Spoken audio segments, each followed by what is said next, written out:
Poche parole per rinnovare i miei ringraziamenti ancora una volta al professor Mosca, che è l'anima di fatto di questo Festival della Robotica, e per averci dato l'opportunità appunto di poter essere qui in una sede prestigiosa e condividere quello che poi è di fatto l'anima del nostro lavoro, no? L'alta tecnologia, la tecnologia avanzata. Abbiamo ospiti stranieri, quindi io switcho immediatamente in inglese. Good afternoon.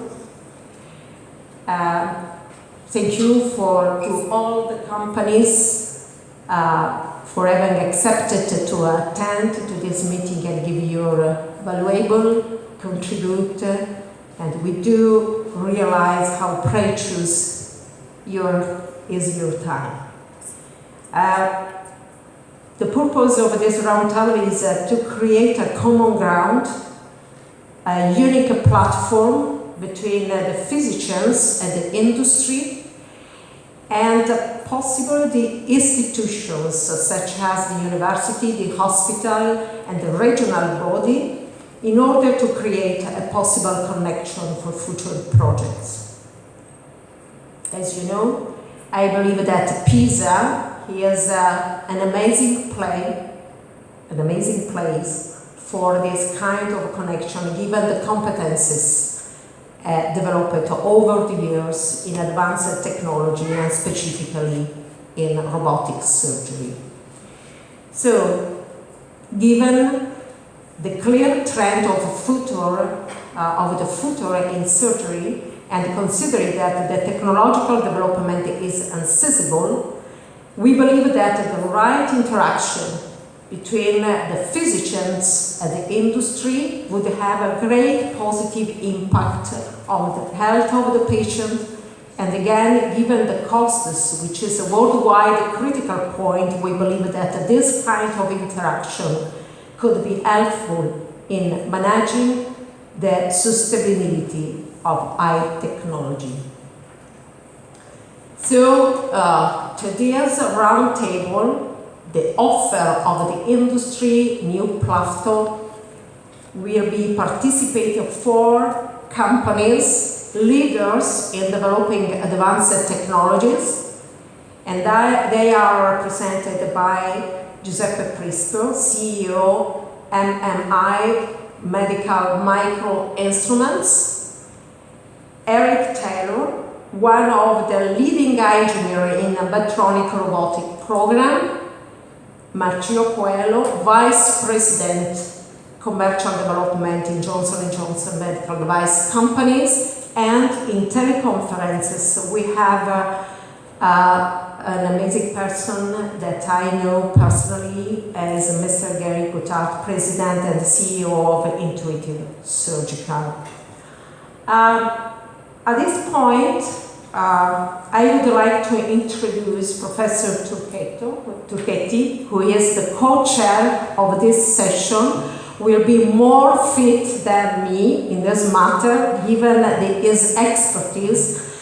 So I kindly would ask him to introduce the round table and give some suggestions if possible. Thank you very much, Franca. Good afternoon, everybody, in particular to our guests who are here today and sharing their vision, their ideas about the role of these new surgical robotic platforms in the near future.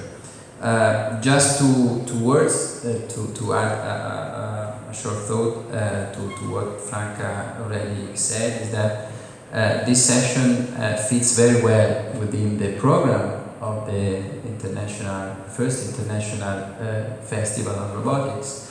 We are experiencing in these days fantastic continuum of events, of symposia, debates about robotics in their different applications. And in doing that, the formula that Franca was mentioning is really a winning one, because we have different disciplines meeting together. Also on this table we have for sure engineers, we have physicians, clinicians, we have economists as well. So there is this interdisciplinarity in debating these new issues. But there are also the meeting of large multinational companies like the three ones that you represent, so J&J, Medtronic, and Intuitive Surgical, but also small companies like MMI, the company that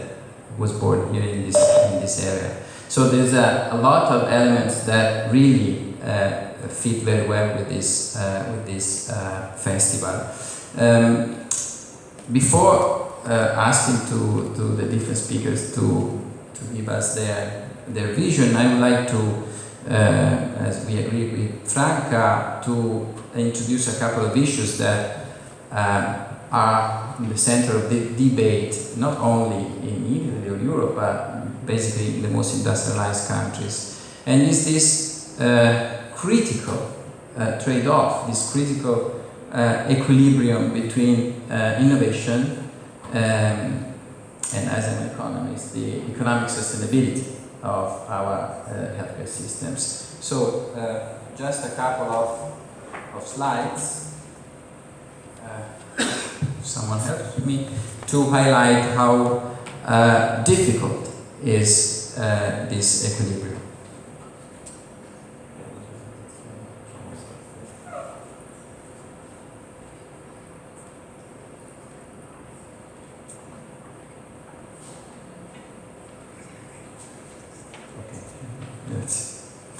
So, from the one point, we have so many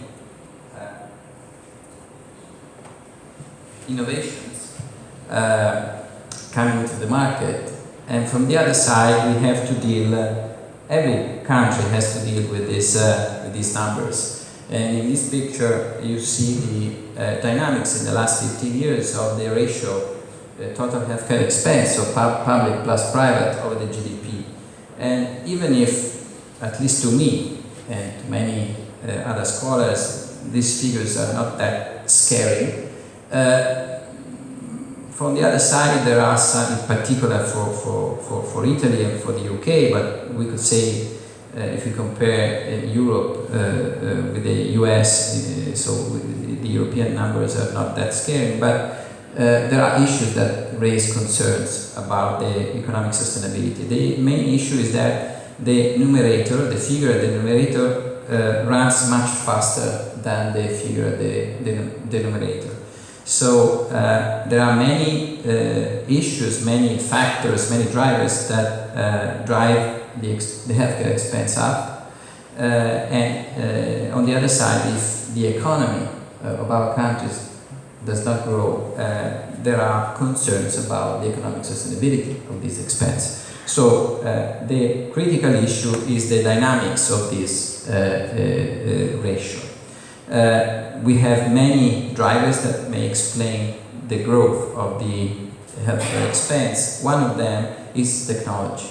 And there is quite a robust evidence in the literature that says that quite an important part of this growth, of the healthcare expense growth, is related to new technologies.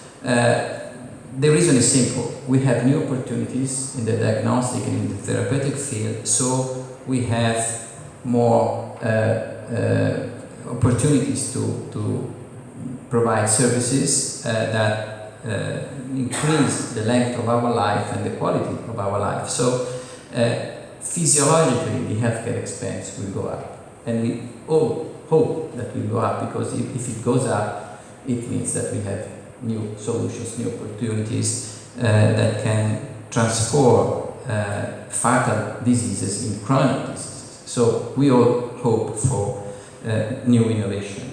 But the issue about the sustainability is there. So if it's true that the equation is more innovation means higher costs, and so a threat to the sustainability of the economic sustainability of our systems, a very dangerous shortcut that is not just hypothetical, is in place in many countries in different ways, clear or not clear, but they are there. The solution may be that we may decide to introduce a rationing in innovation, so delay the introduction of the innovation in the clinical practice. So hopefully this will reduce costs, and this will increase the sustainability of our systems. But this, of course, comes with a lot of very negative implications, in particular in terms of access to the therapies, with a lot of implications in terms of waiting lists, in terms of quality of the services, because nowadays a good part of the quality of the outcome is linked to the quality of the technology that I use. So we may lose diagnostic and therapeutic opportunities. And when we ration services, we always introduce ethical issues, so in terms of equity of access. And in our healthcare systems, this is an issue.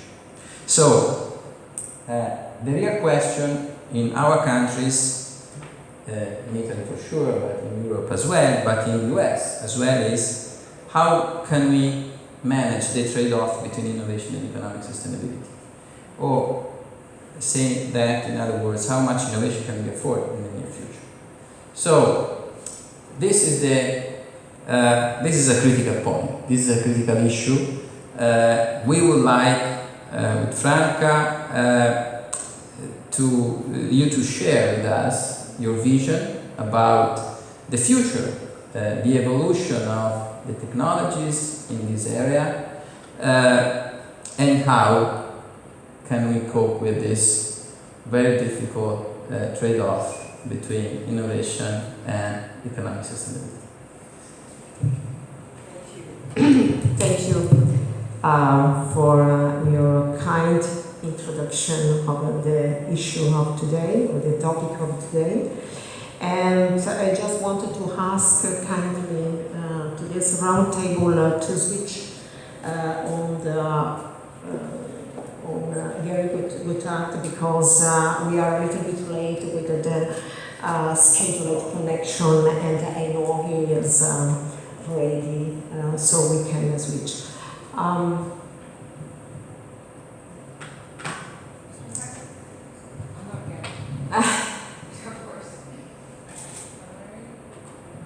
I would like to Tiziana Bonciani to,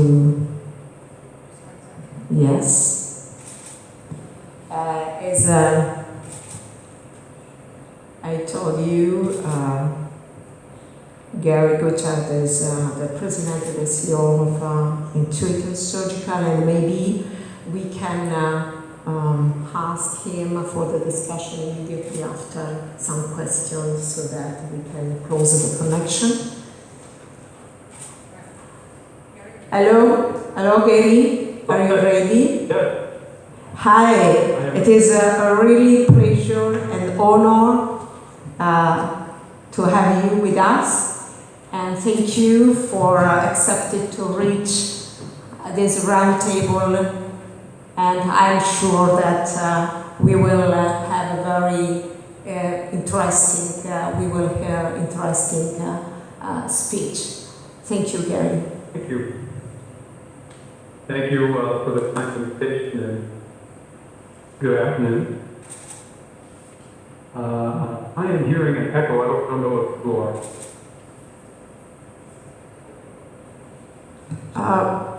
Just a moment. I can hear you, but I also hear a strong echo. All right. Well, the guys coming running. So, just C'è un po' di eco. one second.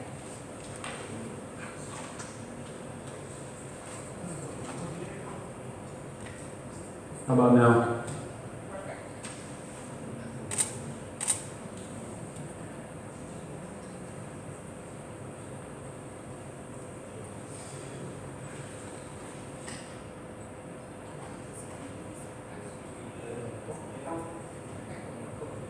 Try again.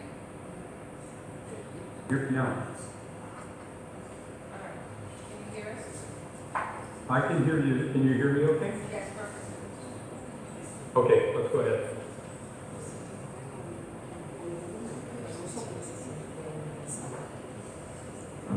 Okay, well, thank you for the invitation, and I'm happy to be here.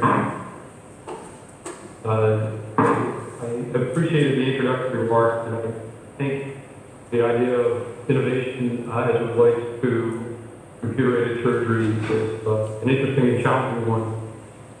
And I'll happy to describe to you our perspective. Go ahead and advance the slide.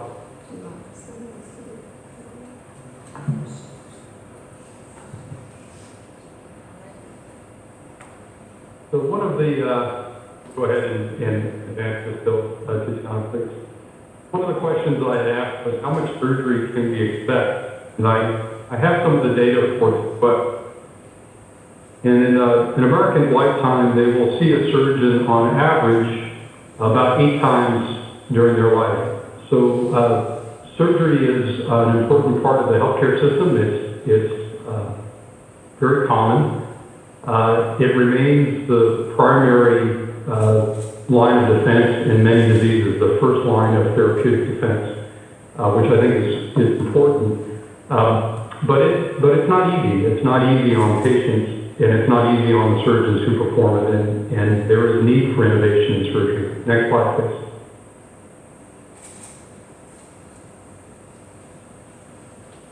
And so, you know, I live here in Silicon Valley, and all around us are investments in new types of therapies, from new drugs to immuno-oncology to radiation therapies that are more precise and targeted.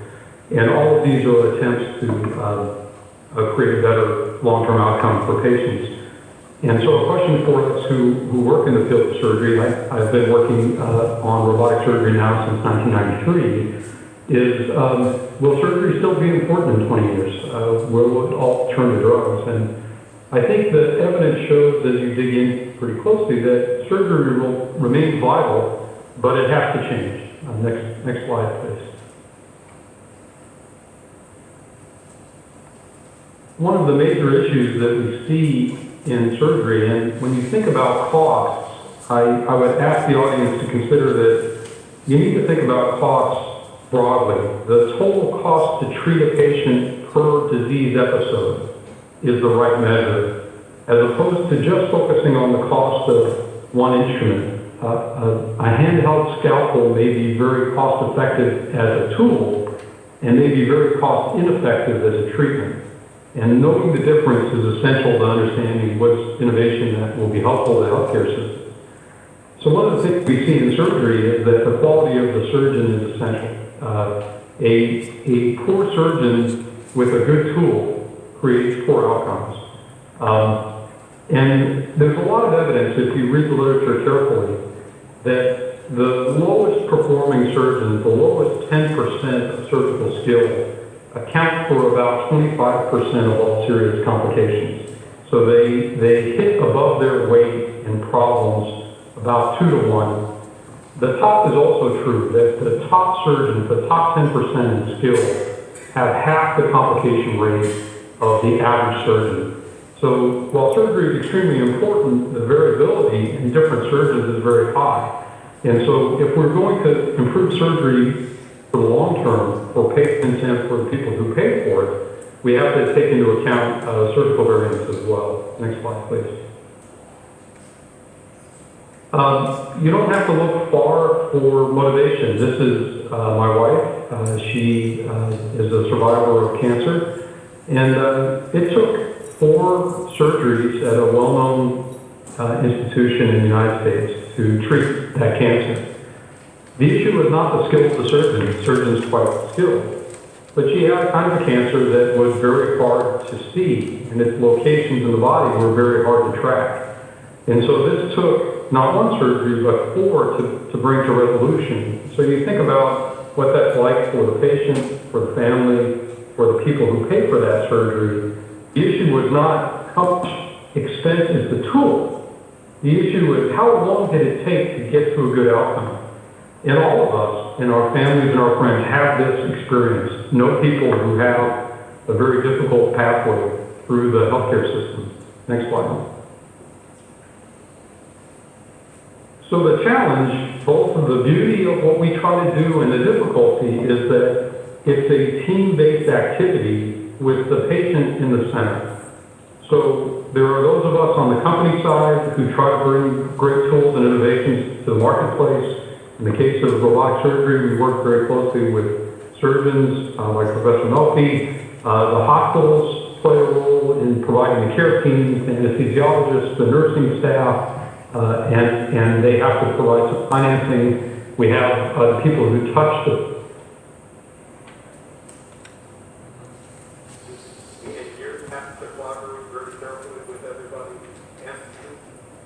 regulators around the world, as we should, and the regulators are trying to assess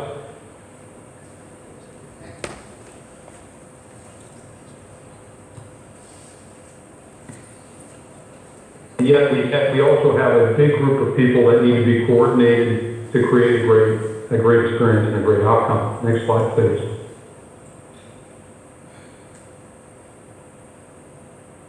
So we share the following objectives. I think the goal that aligns us together are really the triple aim, and this is very common. To be focused on better outcomes. For folks who are not familiar with complex surgery, complication rates can run as high as 20 or 30% in things like colorectal cancer surgeries. The surgeries are very difficult, and there's an opportunity for substantially better outcome. The products have to work in a complex team-based environment, so we need operational efficiencies and economic efficiency. So elimination of waste, wasted instrumentation, wasted motion, readmissions because the outcome wasn't very good. These are all cost drivers. So while it's easy to measure some costs, but the cost of a new part, it's sometimes hard to measure the indirect cost, the cost of a complication or a readmission. And of course, the patient is at the center of this experience, and as the prior speaker said very eloquently, we can't forget the patient in this. The patient is the one who's experiencing it. Do they have a difficult journey? Are they waiting constantly? Does it take a long time to recover? Do they have to go back to the hospital 3 times to get a good outcome? These are the things that need to be measured from the patient's perspective. If all we think about is technology and cost and forget the patient, we've lost the mission, we've lost the endpoint of the journey. Next slide, please. So I have been with the company now since 1996, from its earliest days. Just to give you a little bit of context where robotic surgery is in the world today, over 40,000 surgeons use a robotic surgery system routinely. In the peer-reviewed publications, I myself started as an academic. There are now 13,000 peer-reviewed clinical publications on the use of Da Vinci. New publications appear somewhere in the world at the rate of 150 per month. Our company, Intuitive, supports some of that. However, we support less than 1% of the total publication base. In other words, this is being independently studied in a great volume. Today, the rate of new procedure starts with a robot is once every 40 seconds. So a new surgery starts using one of our surgical robots more than once a minute. We are currently a 4,000-person organization, starting from just a few people, serving now over 60 countries. So it's become part of routine use. Next slide, please. As we think about where to go from here, what is it that we're trying to achieve and how can we do it? I think computer-aided surgery is still in its very beginnings, and there's opportunity for improvement. The base of the pyramid, the thing we work on first, is to make sure that surgeons using our products can achieve increased efficacy and decreased variance, more predictable and better outcomes. If you ask, well, how is that going to work? How can that happen? We invest in 5 things. We invest in better imaging for the surgeon so they can see more.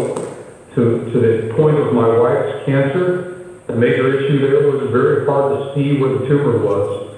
There are molecular technologies and other imaging techniques that will bring out where the anatomical structure is more obviously, and thereby we think reduce bad outcomes. We think that the use of real-time computational capability, machine learning in the operating room can help. One of our systems has about 7 computers in it and 50 iPhones, 50 iPhones, forming a network of sensors around the patient and the surgeon. And those sensors can aid the surgeon in seeing and doing more than they could do without the aid. We don't think the entry to the body with 4 ports is the last.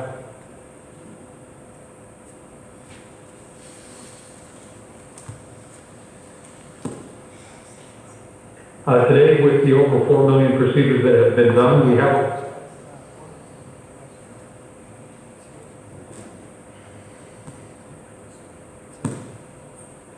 with hospital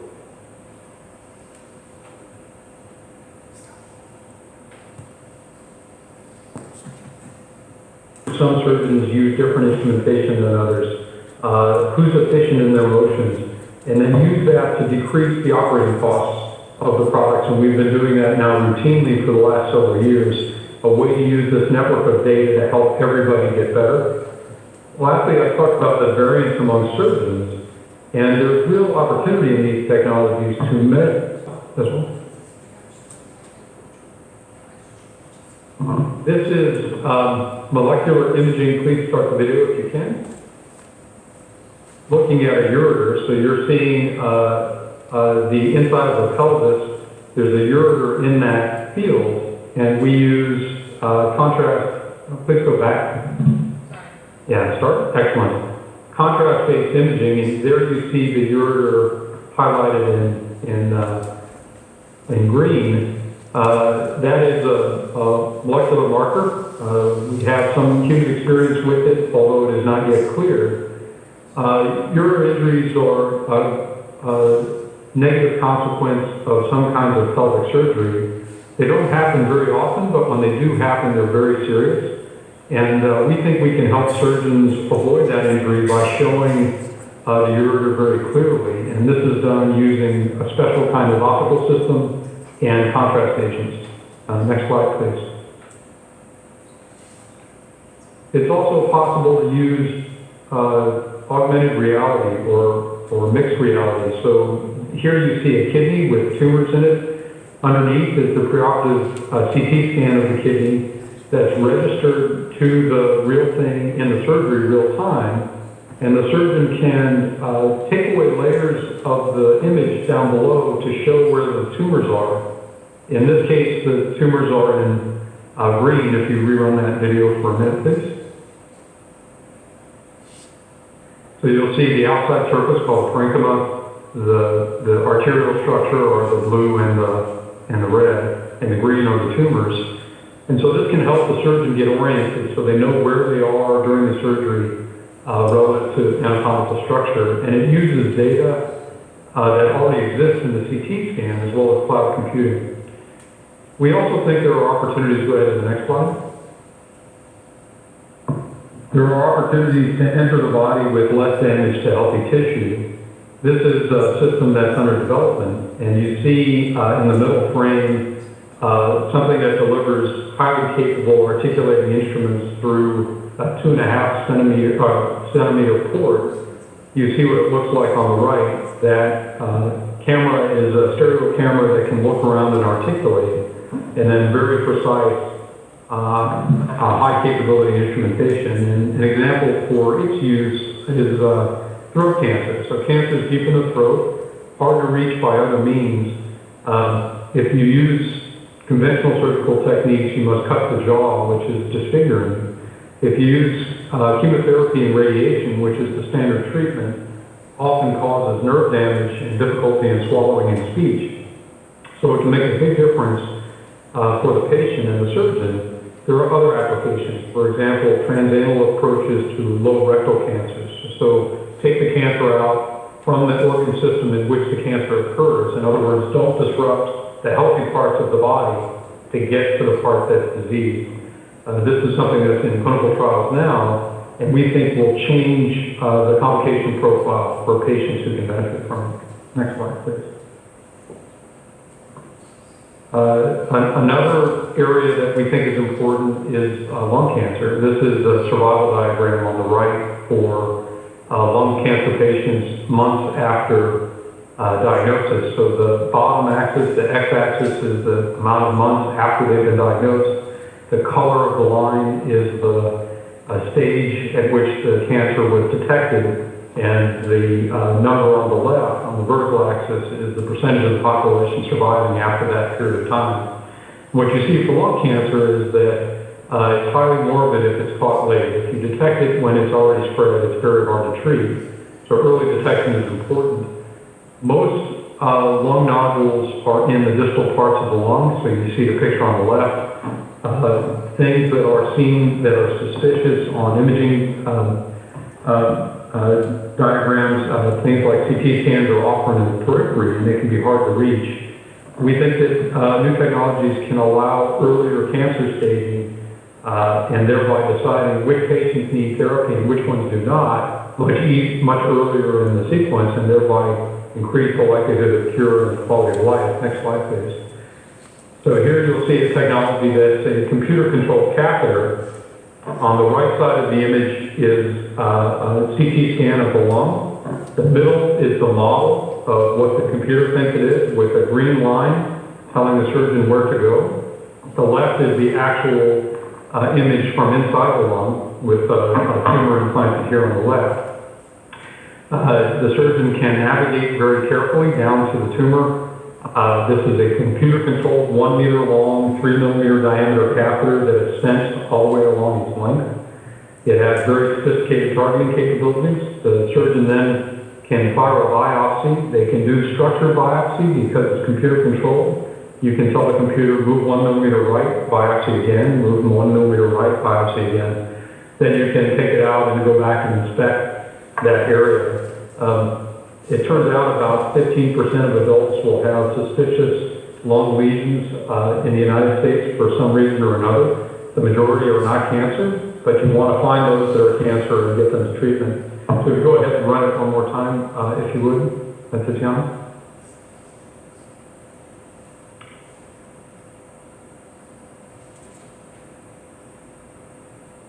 So this is where we're headed, why we think it matters. I think that if we do it well, we provide for the surgeons and the care team the opportunity to provide their patients a faster recovery and return to productivity and ultimately quality of life. Next slide, please. One of the things that's important in this space is that while technology is exciting and interesting, it's a means to an end by itself. It is not an answer. You would not appreciate this kind of technology if we brought it to you and it didn't change the outcomes. Next slide, please. And one of the challenges and opportunities for a company like ours is to make sure that we provide the training and education and the support and data analytics support that allows the care team, the patient, the surgeon, and the hospital to get the outcomes that they want. So we view ourselves not as a robotics company, but as a method for changing the access to and the quality of minimally invasive surgery. Next slide, please.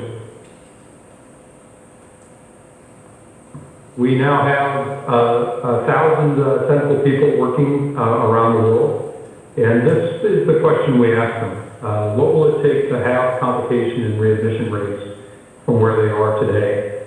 What will it take to significantly improve the quality of life of the patients receiving surgery? What can we do about it in terms of surgeon skill, in terms of technologies that improve outcomes? Next slide, please.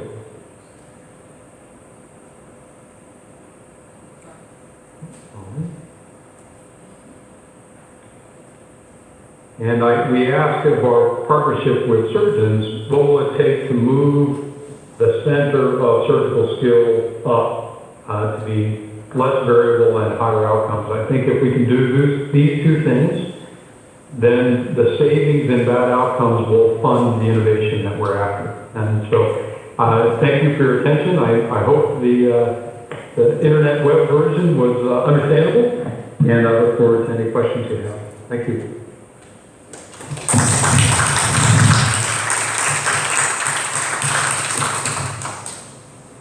Thank you for this interesting presentation and exciting presentation.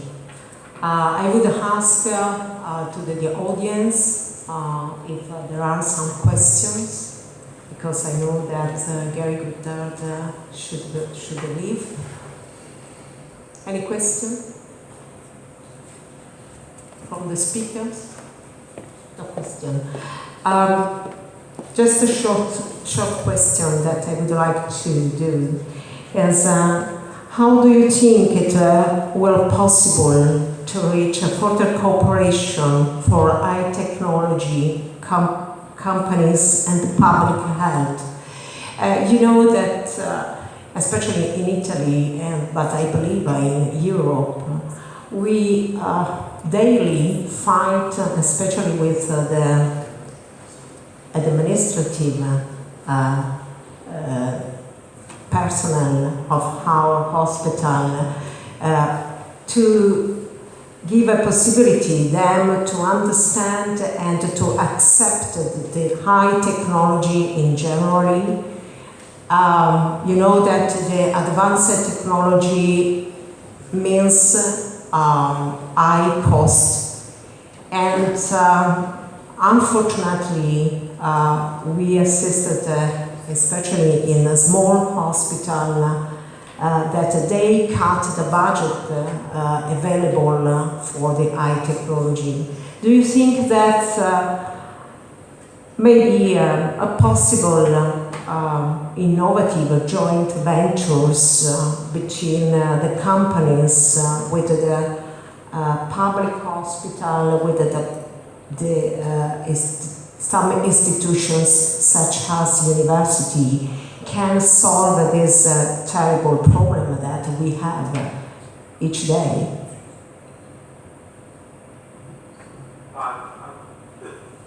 Pardon me one second, I'm having a little bit of a hard time hearing the whole question. I've asked my colleagues to text it to me, and then I will answer once I've had a chance to read it, if that's okay.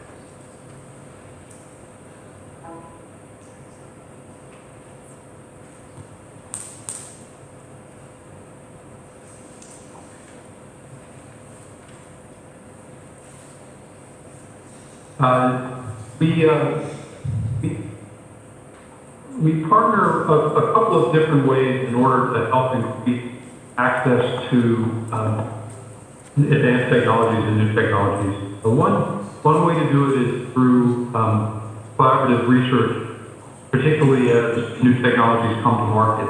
It's important, and so we can do that through a number of means, sometimes through academic collaboration. There are other interesting ways to bring innovation as well. We just completed a partnership with an insurance company in Germany. This insurance company looked at total cost to treat their patient population done, in this case for prostate cancer, done the conventional way with open surgery, and the total cost to treat was performed robotically. And they found that the total cost of care for their patients robotically was much cheaper than the open way. Tools were cheaper open, but the robotic technique, fewer complications and follow-ups. And so what they have done is entered into an agreement with hospitals to help them afford robotic surgery because they are the net beneficiaries downstream. And we have been helpful in that triangle, both in training and in data sharing. So we're quite open-minded about how to look at clinical outcomes together through research, how to look at the economic outcomes, how to make sure that everybody is participating in both better outcomes and better economics. It takes some careful thought, careful program design, but it can be done. Thank you.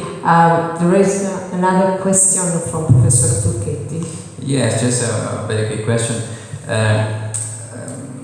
In Europe, at least, but in many other countries in the world, as it happened in the pharmaceutical market, also in the medical device, the medical technology industry, institutions, public or private institutions, ask for HTA reports or economic evaluations or the analysis or cost-effectiveness analysis of the new technology with respect to standard technologies.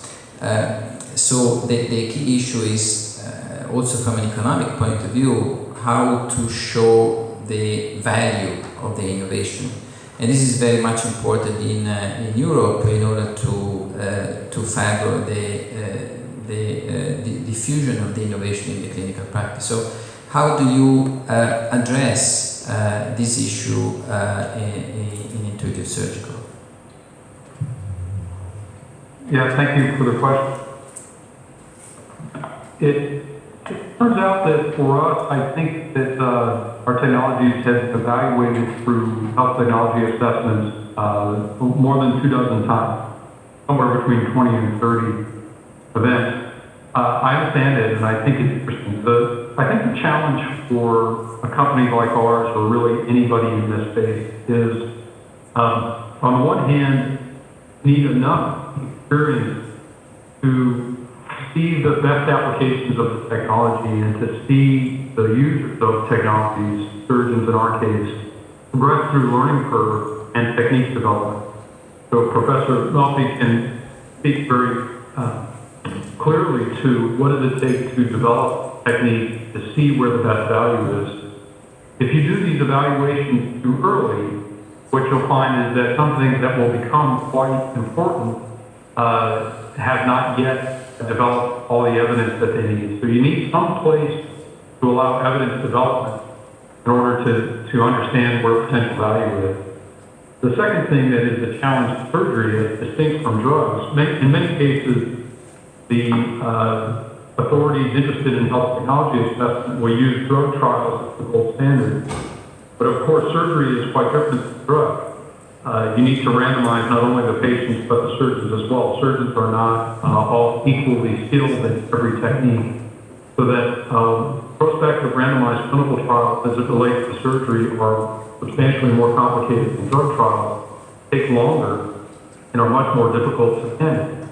As a result, they tend to not be completed or not completed in timely fashion. They tend to be so expensive that nobody runs them. And alternatives are coming up to assess the quality of outcomes across a population of both surgeons and patients. And we tend to see more progressive regulatory agencies looking at database analyses, particularly as electronic health records have become easier, as a better way to assess the total value of a technology like ours.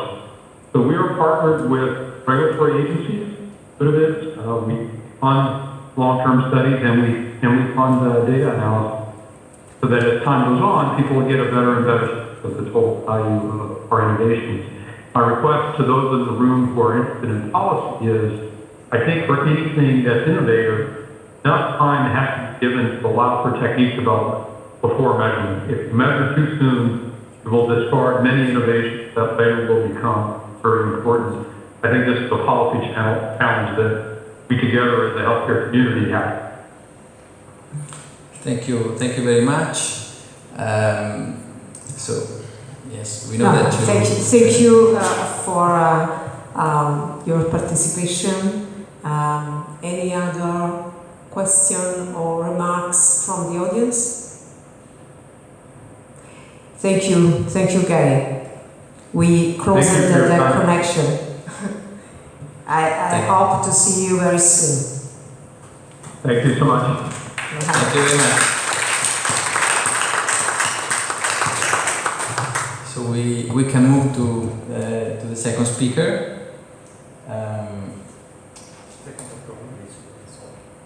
Yes. The second speaker is Giuseppe Maria Prisco. I'm particularly pleased and happy to introduce him. He's the founder and CEO of MMI, that is a robotics startup focused on microsurgery. I'm particularly happy to introduce him because he graduated in Pisa, so he's an engineer who graduated in Pisa. He got his PhD in Pisa, And he spent many years in the US and came back in Italy, in Pisa actually, where he decided to start this new company in our city. So it's really a great pleasure to introduce him. Thank you for the introduction. It's great to be here. I heard a great presentation, and now we're going to talk about our project. We have developed a new robotic platform for robot-assisted microsurgery, so serving a specialty, that of microsurgery, which is currently not served by any robotic technology. We have built the company in the past 3 years, and we use some principles. First of all, having to build a new platform, adding more cost somewhere, we focused on the platform that could provide tangible clinical benefits from day one. So we really thought out where we get the most clinical benefit for the patient, because that, in our view, drives everything here. Then, of course, it's a very difficult technology to develop. That's one of the reasons microsurgery isn't a robotic platform right now. Probably there are two reasons. One is that technology is indeed objectively difficult to develop because you need very small instruments. And the second reason is probably that microsurgery is a smaller market compared to laparoscopy, and it is also split into many departments, and so it's not recognized as a single large actually opportunity. In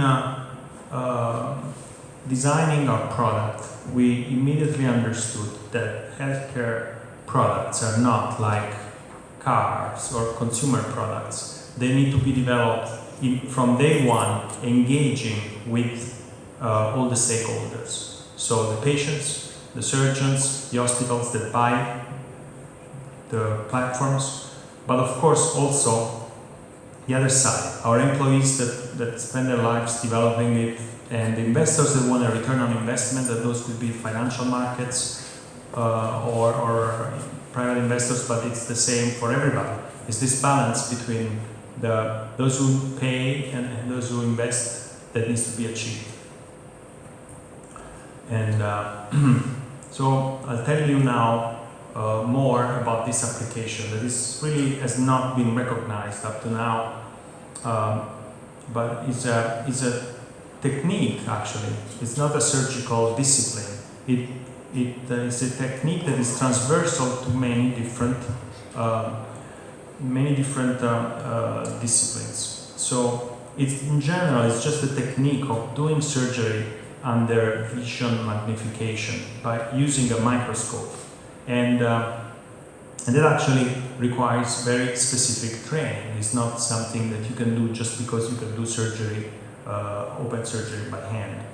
Because you should imagine that your vision is scaled up 20 times, but actually your hand motions are still your natural hand motions. So you need to be very, very precise and careful. So people usually might have heard about the word microsurgery, but are not sure in which areas it's used. It's used in many different areas, and we survey them all, and we find the most compelling value we can provide, also considering we're a small company, provide and bring to the market, is in an area called reconstructive plastic surgery, which is actually the area of surgery that reconstructs the human body, either after trauma or after a lesion produced by surgery, for reconstruction after cancer. So there is a second area where the anatomical structures are very small and microsurgery is used routinely, and our system can be applied, and that is eye surgery. The eye is these amazing structures.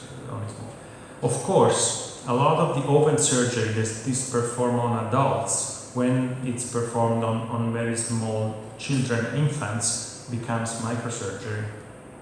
There are other applications in ear surgery, transplant surgery, and neurosurgery, which are also possible. So, focusing just on the pathologies that are leading to reconstructive microsurgeries, a lot of cancers that get removed and remove a large portion of the body will require a reconstruction. An example is the breast cancer removal, mastectomy. Another big example is head and neck cancers. You always need to reconstruct the face. But there are also sarcomas that actually, bone sarcomas or soft tissue sarcomas, where a large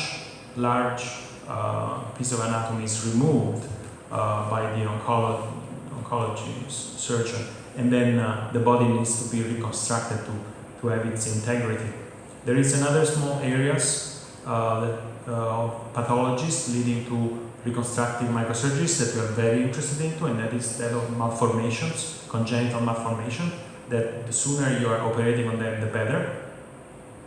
And then, of course, there is the large body of trauma, and mostly hand trauma, or work-related hand trauma, for which every country in the Western world has got a very comprehensive program to take care of our workers. And that leads to reconstruction, microsurgery.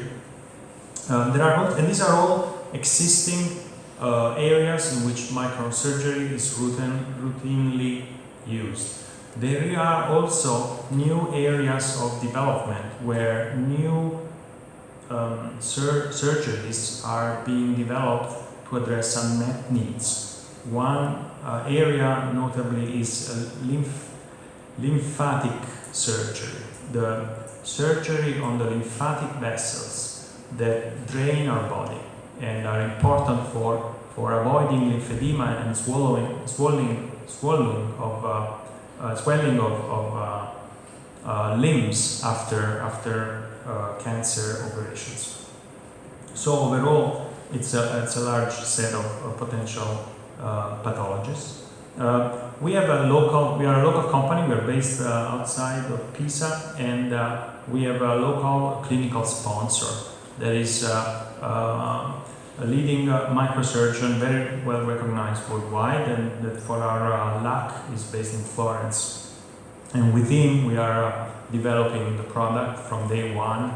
With him, we are understanding the need and making sure that the system is easy to use and is the typical way medical devices are developed, or if you want, I think what is the old way is to use 3 or 4 big names of surgeons and tailor a new platform on their inputs.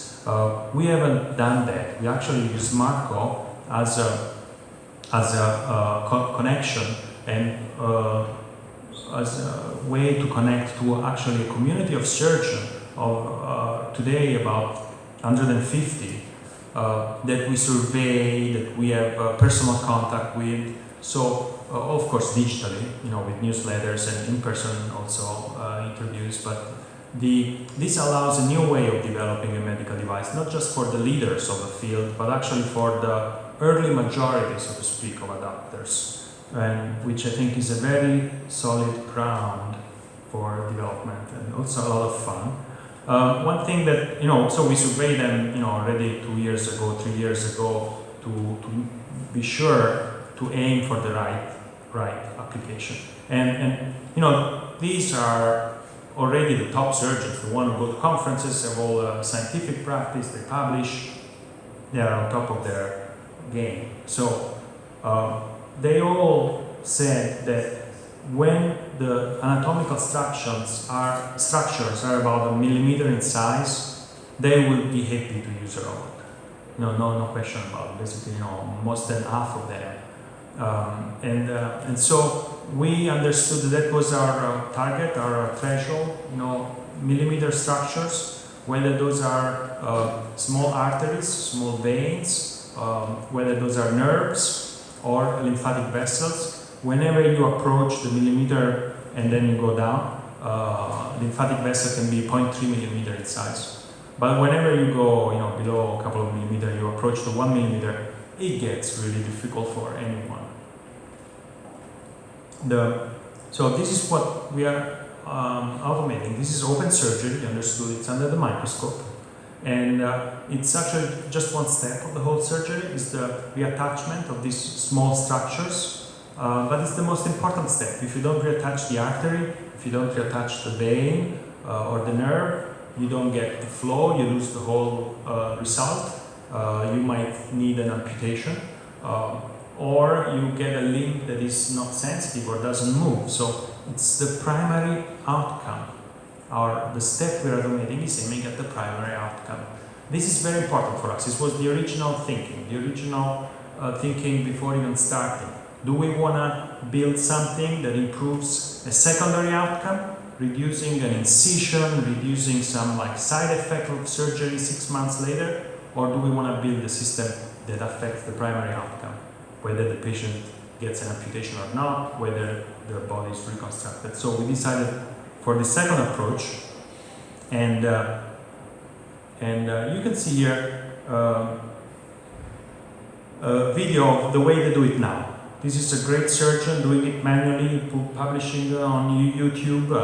That little tube there is an artery of a rat that is probably 1 millimeter in size, and using a very tiny suture, 9/0 suture, that's super small, it's below 100 micron, they are able to tie. They need to do individual knots. And on a 1 millimeter structure, they can put 8 knots, 8 individual stitches. This is really difficult. Look at this.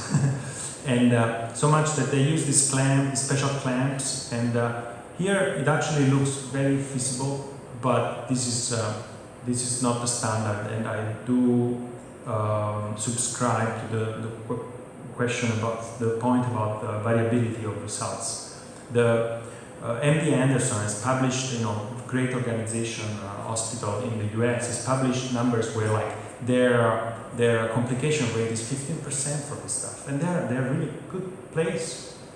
So you can imagine a lot of surgeons don't even try if this is the case. So the clinical requirements come from improving on this very difficult procedure, avoiding all the strain that the surgeon has to go through. This is the way they work now. So this is a breast reconstruction in Florence, and with this surgery they can reconstruct the body, and they can also, when the importance of working on smaller and smaller structure is well understood. And this is just one example, but there are so many. It's a striking example. If you operate on a smaller child, the body will actually heal better, and the nerves will heal better. So in this case, we have a case from Marco, from our advisor, of a neonatal synovial sarcoma. It's a soft tissue sarcoma. The whole muscle had to be removed, and then he was able to restore also the nerves, the function, and the baby gets back his hand motion and probably will grow perfectly healthy.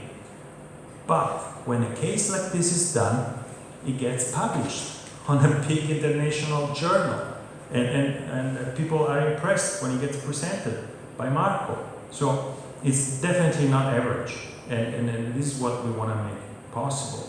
So we have built a robotic platform that has these wristed micro instruments that are small enough to leave the view of the surgeon open, and it works for all microsurgery. It improves the precision and the scaling of the motion. It works at extreme scaling. Extreme scaling, just for those who are expert in Da Vinci, means that our range of scaling starts above the range of scaling of the Da Vinci and goes way out. And it's got an interface that is pretty easy, familiar. And so our goal is, again, you heard it, I think, from Gary very clearly. Reducing complications, the reduce, is where the economic of it make it worthwhile. And of course, in our case, this is really in some ways an unmet need. There is definitely under-treatment in this area as much as there is over-treatment in other areas. And so, an amputation or disability is not really regarded well these days.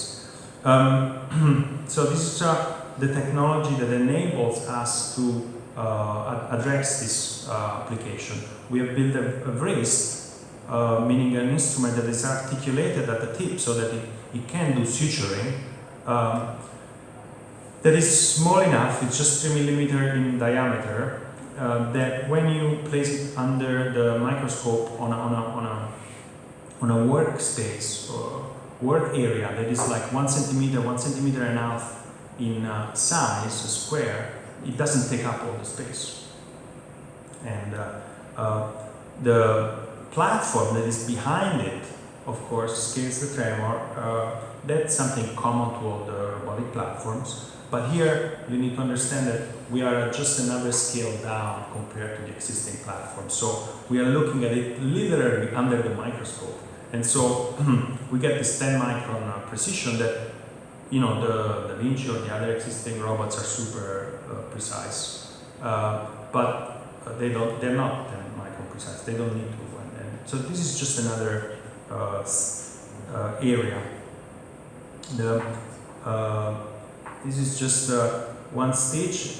It shows you the way the stitch is done robotically. You can really drive the needle through the anatomy along its curve, and so it's reducing really the damage to the tissue, which is what leads to the main complication here is occlusion of the artery or the vein, a patency that then leads to losing the flap. So I think this is about it. I'd like to have questions maybe at the end or whatever. Thank you. Thank you very much.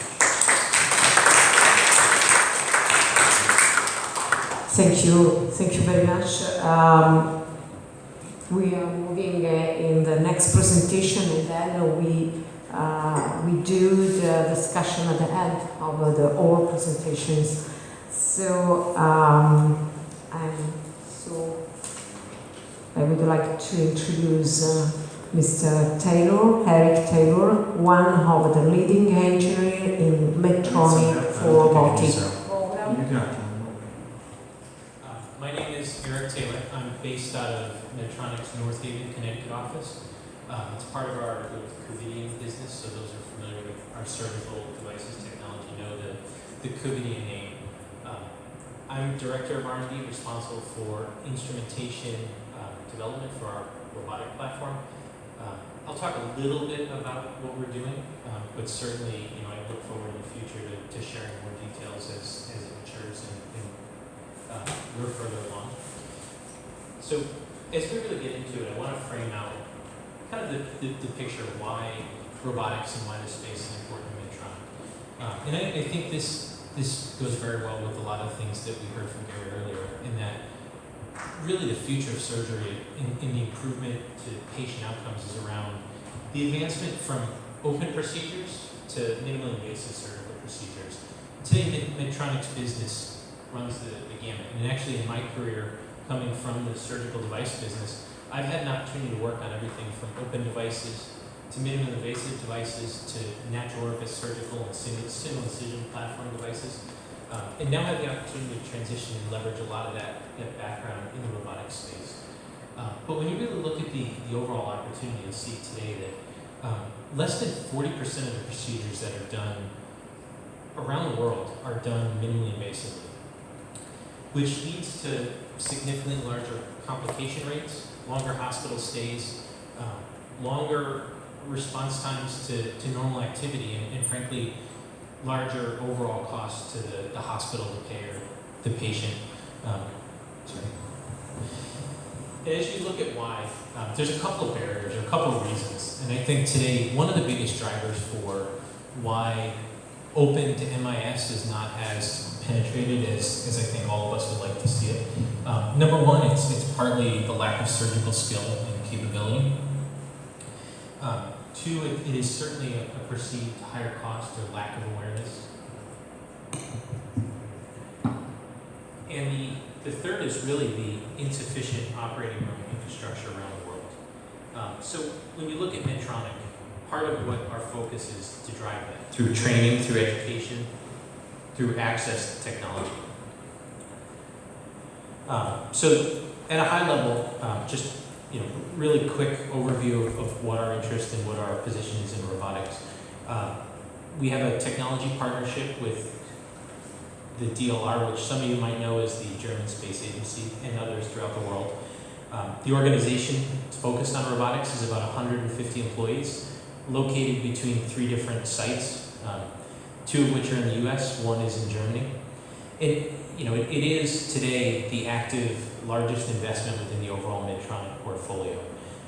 And one of the things that drives it is we are a medical device company getting into the robotics space. So a lot of the investment we make in the robotic technology we're leveraging across our advanced MIS and open portfolios, as well as vice versa. A lot of the advantage that I think we bring to the market today is the fact that we have access to a very large portfolio of surgical technologies, and our goal is to really drive robotics to the cost of laparoscopic surgery by leveraging a lot of those capabilities into robotics. So the next thing I really want to do is transition and talk about the future of the operating room and at least how we envision it. So yes, we talk a lot about the robot, and I think today a lot of the technologies that we talk about are centered around the robot being the core piece of infrastructure. I do believe that will be consistent. The robot will be kind of the cornerstone of the operating room, but by no way is going to drive what constitutes the operating room of the future. In order for us to achieve the goal of driving larger adoption of minimally invasive surgery and ultimately improving the outcomes, lowering the cost of these procedures, and making them more mutually acceptable around the world, it's going to involve a lot of other things. And the first, and I'll talk about these in a little bit more detail, but it's really integration of intelligence systems. And when you look at devices and technology that are entering the field or in the field today, you're seeing much more open, it's OR integration. Things like interoperative guidance, surgical planning technologies, and you see this not just in general thoracic abdominal surgeries, you're seeing this across everything from spine to neuro to vascular surgeries. And I think that will continue to proliferate and become a very dominant part of what the operating room in the future looks like. Next, I think you're going to continue to see evolution in surgical instrumentation, and certainly you just saw a fantastic presentation talking about smaller microscopic tools. I think you'll continue to see flexible tools that improve access to different distant parts of the body that aren't easily accessible today, that cause surgeons to take different approaches to procedures. I think you'll continue to see an influx of sensing, intelligence, things that are going to make devices more responsive, help provide feedback and guidance to the surgeon to make better decisions. And ultimately, I think those devices and those technologies through factors of scale from other industries will get incorporated in technology. And you look at some of the advancements that you see in the incorporation of additional sensing and capabilities into tools. A lot of it gets driven by other industries, whether it's cell phone industries, automotive industries, where they're mass producing tremendously powerful sensors at a scale that brings the economic value into play and in a position that you can leverage into reusable or disposable surgical instruments on a much larger scale. The next thing that I think will be a prevalent or very important cornerstone of the operating room of the future is really advancing imaging through a lot of different realms. One, you look at a lot of the work that's going into advancing real-time imaging, and that's overlay. And I think you saw some of that through the Intuitive presentation earlier. Dynamic 3D models. One of the challenges when you do preoperative to intraoperative scanning and imaging is the body looks different, it changes. Dynamic 3D models will help you anticipate and evaluate the anatomy as you get into those spaces. And then things like a term we've kind of used, which is called supervised navigation. Really leveraging your imaging source to help put your surgical devices in a position to be more effective and more consistent. And then finally, the other piece I'd like to talk a little bit about is automation. And automation certainly is something that's driving technology across the board. How it evolves into robotics in the operating room, I think is still to be developed, evolved. But I think there's a few areas where it's going to have a very prevalent role in the future. And one of them I've talked a little bit about in a few other areas, and I think altogether combined helps really deliver devices to procedural targets, helps automate things like basic tasks, suturing, closing, instrument exchanges, things that take time and ultimately extend the time of a procedure today. I think you'll start to see more and more surgical automation and preoperative planning going into driving those navigation and automated steps. So when you really paint the picture of the operating room, I think it's all of these things. And I think while we talk a lot about the robot is a cornerstone, it's more kind of the central processing unit. We're taking a lot of this other technology, integrating it in, giving the surgeon the opportunity to control and interact with these technologies, as well as really leverage a lot of the other technologies that exist through a lot of different data sharing and integration protocols. So really kind of brings me to the next step to talk about how do we get there? How does the operating room become more intelligent? Why is that important? The first thing is really connectivity. When you look at what helps our devices talk to other devices that maybe Medtronic doesn't make, that bring in very valuable, important parts of procedural data, it's things like driving connectivity to both the operating room and other technologies. And when you talk about it, there's really three tenets of that. One is the ability to process that information and leverage it. And the other is the ability to have an open interface and talk to these devices. Because at the end of the day, the operating room is an incredibly powerful room with sensors from many different pieces of technology that, when integrated together, help the surgeon and the operating room staff be more efficient. And at the end of the day, what makes that or what drives that, or what drives the value in that, is the ability to operate more effectively, quicker, and more safely on the patient. So that's one piece. The next is really this whole idea of automating the operating room. When I talk about it, really kind of getting into it a little bit more, there's a few different phases that I think we envision being kind of the evolution of that automation in the operating room. And the first today, standard kind of conventional state of the art is surgeon in the loop, kind of the teleoperative system. And what you're starting to see is much more assisted teleoperative procedures. So things where you're automating or improving the kind of the repeatability of certain surgical tasks. I think automation of instrument exchanges, automated suturing, knot tying, closure, those will all be things that you start to bring in that next phase of kind of assisted teleoperative state. The next piece that I think is going to be very important is task autonomy. What I mean there, it's really that next evolution of wound closure, or navigation, margin detection, things that take the kind of intraoperative or perioperative imaging systems and put them in a position to help the surgeon make decisions intraoperatively with the technology, with the assistance of that technology. And then the kind of the ultimate culmination of that, which I think is still very far away, which is kind of full procedural autonomy. And that's really, I think, comes down, at least in my view and a lot of folks' view, is one surgeon being able to really leverage their capabilities and expand it and focus on multiple patients potentially at the same time, or be in a procedure at the most critical time with minimum interaction, and be there to assist, to guide, to navigate, to make decisions, but really relying on the robotic technologies and sensing technologies to help do large parts of the procedure. The next piece I did want to highlight, which I think is another important piece of that, is this whole evolution of imaging. Today, what you'll see is a lot of the data being looked at preoperative, or the surgeons are making decisions before they get in the operating room. Today, you're starting to see much more, I think, integration of intraoperative data, but I think as the years kind of move forward here, it's just going to accelerate. You're going to see more models being overlaid, whether they're different imaging systems or different reconstructive systems, where they're overlaying models in either kind of virtual reality, augmented reality scenarios that really allow you to make decisions intraoperatively and bring in all of that imaging technology, whether it's fluorescence, video enhancement, things like tracking and tagging. And anybody who's seen a laparoscopic case when there's whether it's suture or instruments moving around, sometimes it's very hard to tell where those devices are, how they're being navigated around. A lot of these technologies are going to aid in really just the kind of the almost GPS type intelligence that the surgeon will have in that space. The next is this whole idea of image-guided surgery. What it means, I think, is as this technology evolves and becomes smarter through data collection and processing of information, you'll start to see more what I would call as kind of no-fly zones or automatic identification of lesions, areas in the operative space that either surgeon would want to target or avoid.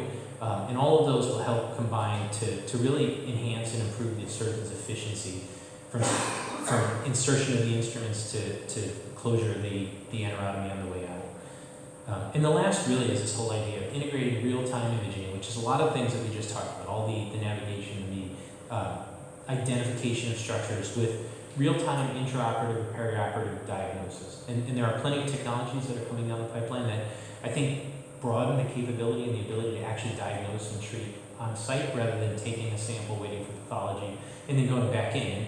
And when we have the ability to do that, we're really going to be able to improve the efficiency of the operating room, minimize the number of times the patient has to go under the knife, and hopefully, through all of that, really improve outcomes to both the patient, the hospital system, the surgeon. I mean, there's just so much efficiency when we can diagnose and treat at the same time. And the last piece I want to talk about, which is much closer to kind of my background and my heart here, is this evolution of surgical technologies. And I think, when you look across the board, there's tremendous gains happening, whether it's in the GI space or the thoracic space, colorectal space, neuro, ortho. All of these technologies are evolving rapidly. And I think there's some common trends that you're seeing there. You're seeing smaller, less invasive devices.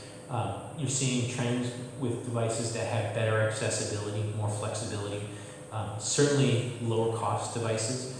One of the things that I think you'll see naturally evolve as devices become more mature, as this technology becomes more widespread. You'll see companies like Medtronic, Intuitive, J&J leveraging a lot of the skills and expertise they have in making manufacturing devices at a larger scale for minimally invasive surgery, drive a lot of those cost advantages and knowledge advantages back into robotic surgery to try to bring the cost of those tools and those technologies to the point where they can be equivalent or comparable with laparoscopic surgery. And certainly you're going to see continued advances in therapeutic tools, diagnostic capabilities, all things that I've talked about. So again, I'm kind of closed with this slide, but really what I want to drive home is, from our perspective, the driver for all of this. I mean, a lot of this is very forward-thinking and forward-looking, and certainly relies on a lot of advances that are both, within our grasp and some that are outside of our grasp. But the reason I believe this happens is couplefold. You look at all of the stakeholders in this space, whether it's the patient, reducing complications, improving outcomes. I mean, that above all else is the most clear and critical. But you even look at the surgeon, the hospital, and the payer. I mean, it's things like making the operation, especially these 4 or 5 hour procedures, much more comfortable, reducing the surgeon's fatigue so that when they get to the most critical spot in that procedure, which is after the 6th hour of standing in the operating room, they're cognitively able to operate more efficiently. Their fatigue's much lower. And their ability to perform those complex steps at those critical stages is at the top it can be. The hospital itself, I mean, the hospital is going to benefit from the improved outcomes, the lower complication rates, and ultimately increased profits and lower costs for those procedures. And certainly the payer is going to be, or the insurance company's reimbursement payers are going to be benefiting from those reduced surgical costs. I think I would be remiss though if I didn't highlight there are some challenges, and certainly this space is complicated. I guess the first I'd want to highlight is the return on investment, the cost to commercialize this technology. It takes to get into robotics, to get into advanced minimally invasive surgery. It is a very large investment, and I think it takes a commitment and an effort, and frankly, I think a partnership between the institutions to help develop the technology, between businesses at Medtronic or Intuitive or J&J or any of the other major companies out there to fund these types of programs.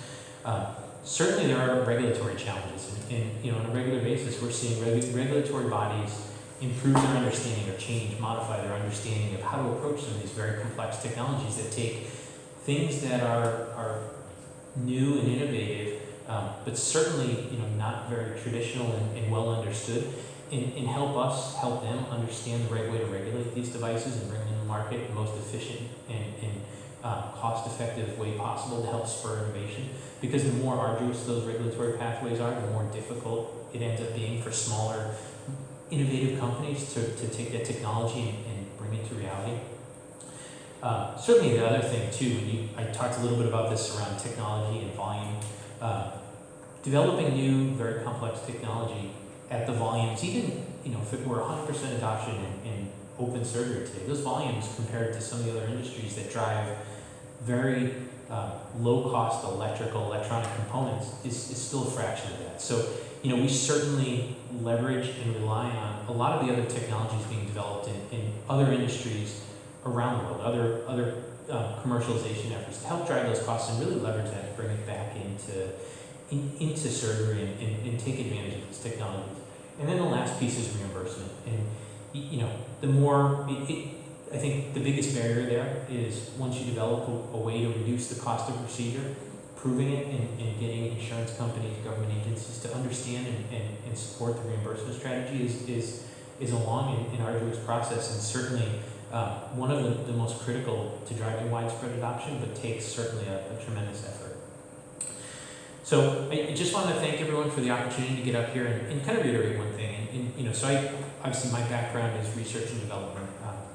I've been with Medtronic for a long time, and I think when you look at all the things that drive everyone in this room, it's really, I think, captured. We have this mission statement that Medtronic talks about a lot, and it's something that when you look at this type of program in the future of the operating room, this goal to alleviate pain, restore health, and extend life, that's what drives all the decisions that we make, and certainly, I think is the cornerstone of why we're all here and why we're all talking about the future of the operating room and how to drive all of this technology into a more common, openly adopted platform or set of technologies across the board. So thank you very much and appreciate it.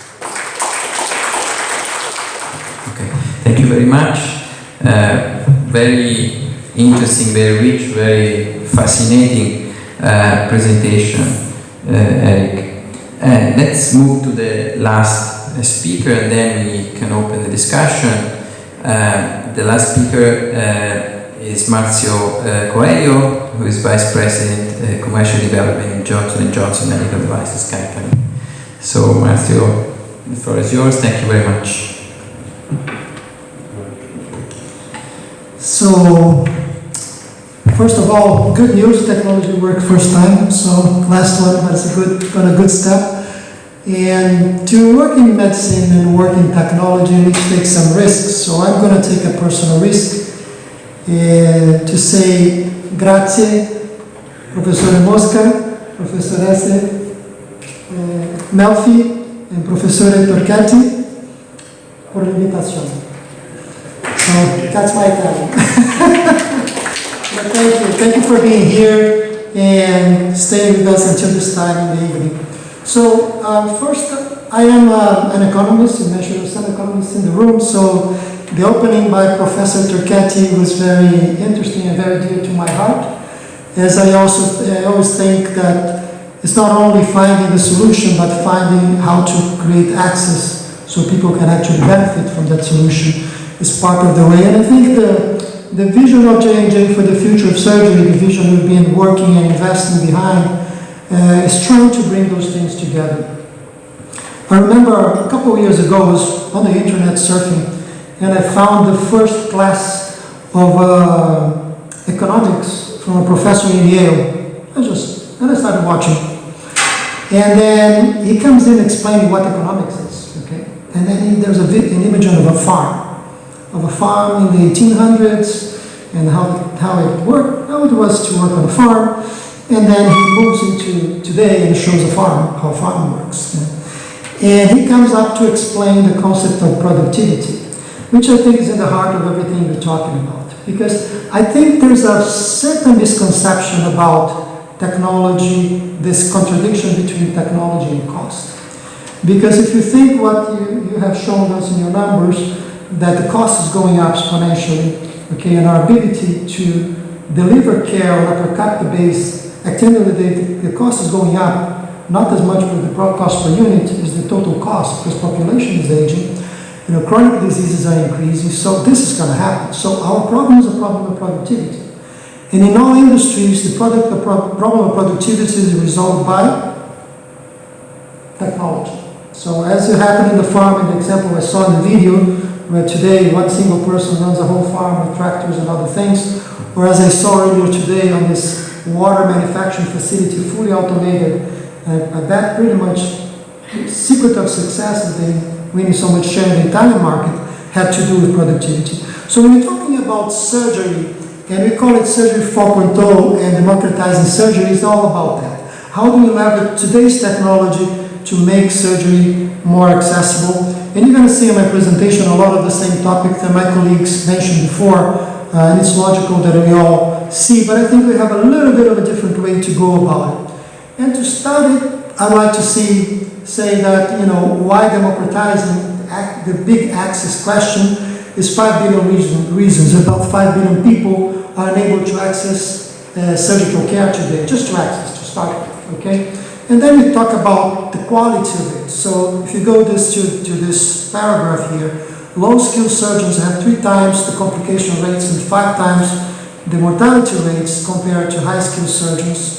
Inexperienced surgeons have 2.5 times the operative time and 6 times the admission rates of experienced surgeons. So there's a lot of issues of efficiency, and efficiency or inefficiency equates directly to cost. So, but the question is, what can we do about this? So when you look at that, and you go back in time and try to look at the history of surgery, surgery has been done for thousands of years, and for many years surgery was what we call here in this presentation surgery 1.0, open surgery. I think the only difference between this room here and what we just done today has to do with the sterile environment, but it's the doctor with the hands in the patient using tools to operate.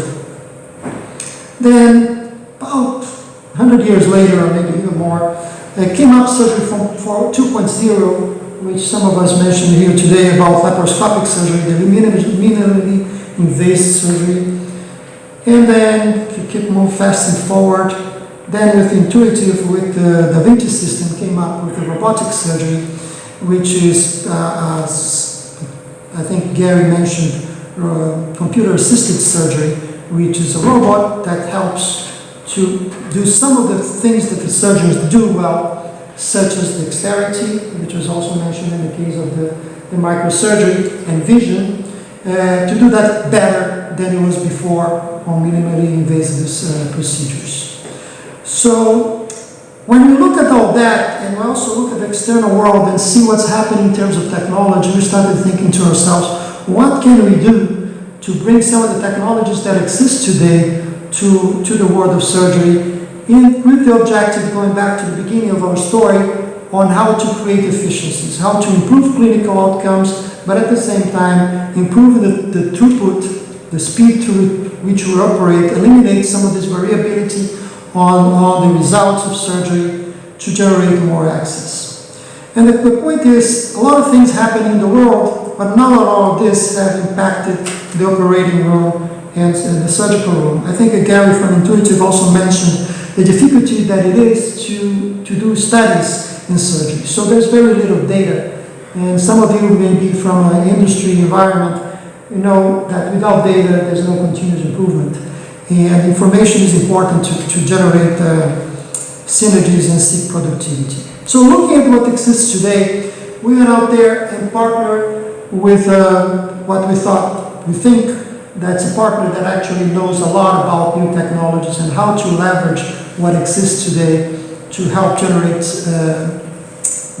those efficiencies we're looking at. So we partnered with Google a few years ago, and J&J coming in through Eticon, and to create a Verb surgical company. J&J with more than 130 years of experience in surgery, and Google with experience in new technologies, platforms, machine learning, big data, and all those artificial intelligence. And the question is, how can we bring this together to help solve some of those big problems in the surgical space?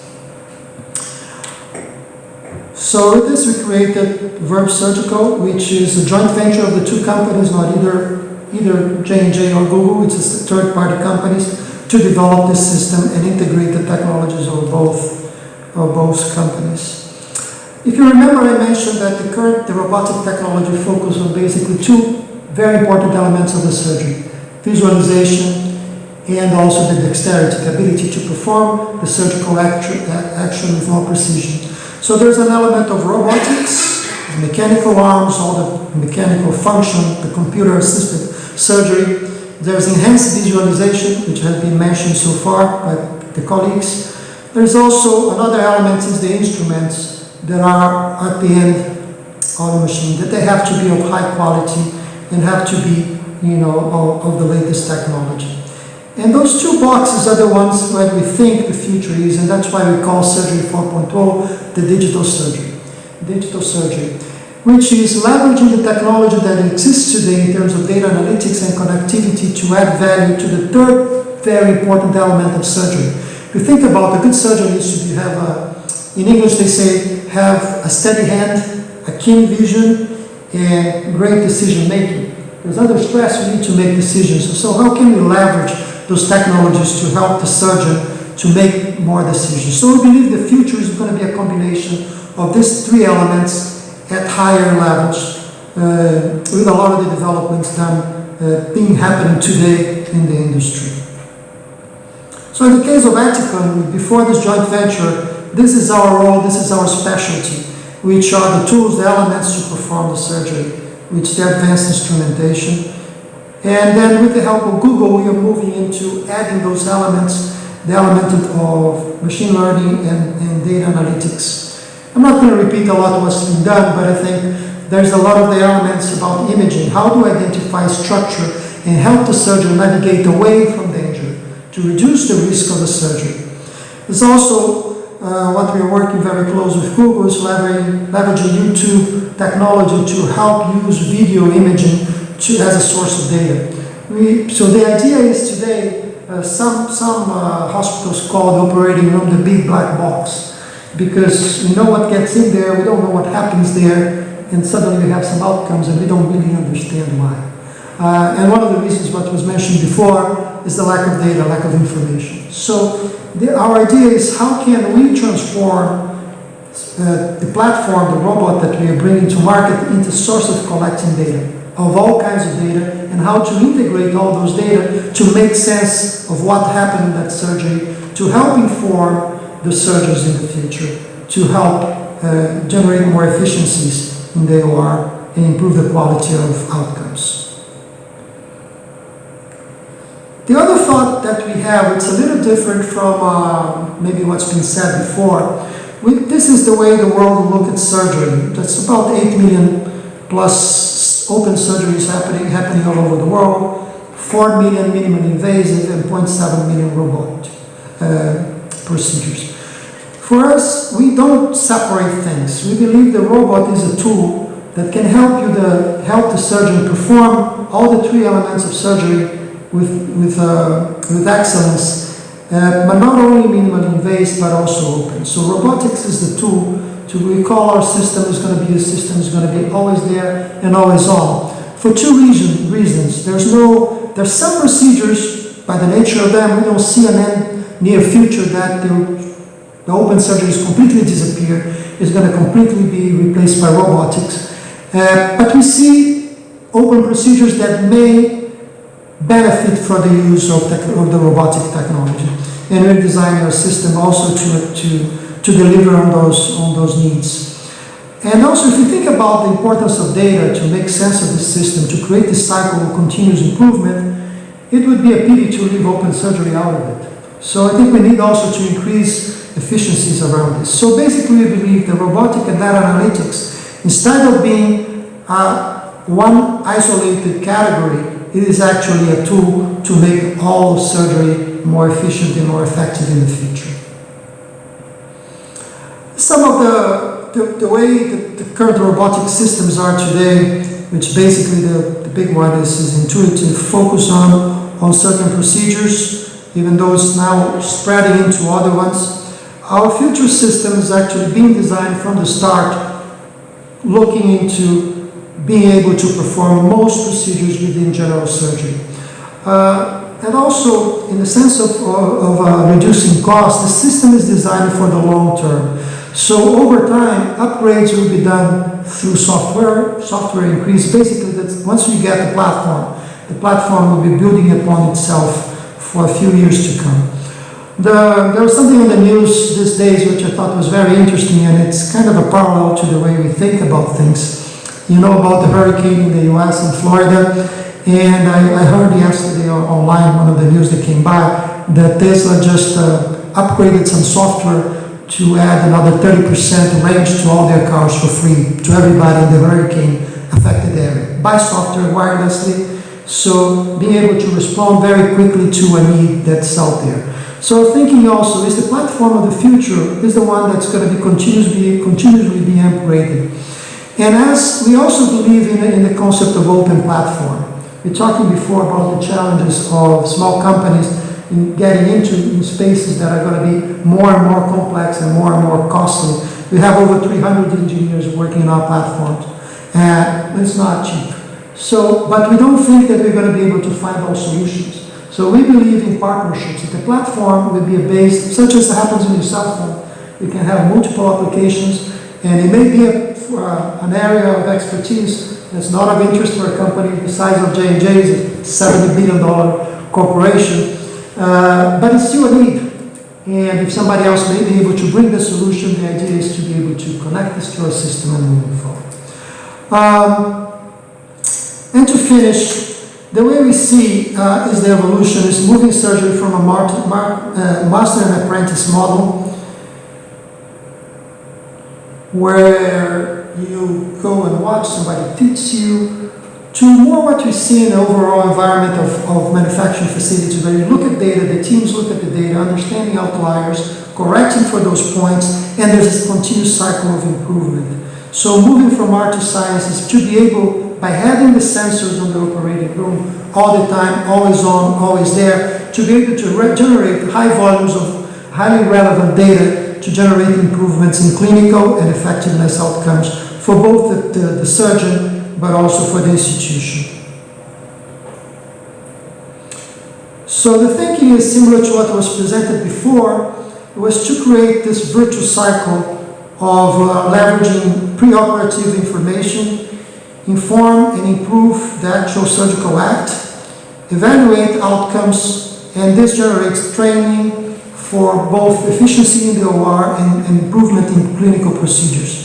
And this continuous improvement is what's going to generate the efficiencies in the system that we're going to help us to reduce the cost per capita of surgical care. That's what I have for today. Thank you very much for your attention.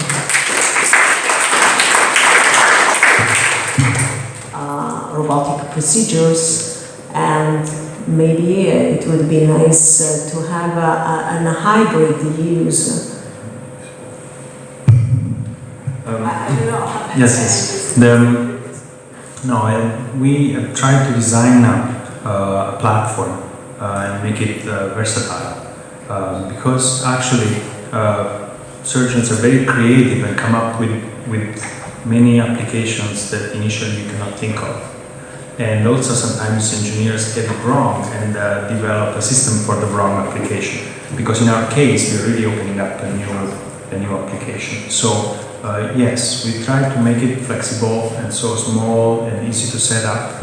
And it's meant to be used just for part of the surgery. So unlike the other devices that own the whole procedure, this is small enough that you can bring it in and bring it out. It's a little bit like bringing in the microscope, pulling it over the patient, and then pulling it out. Because it's open surgery and it's not docked to the patient. So you don't need to dock, and you need to undock. So we just pull it out.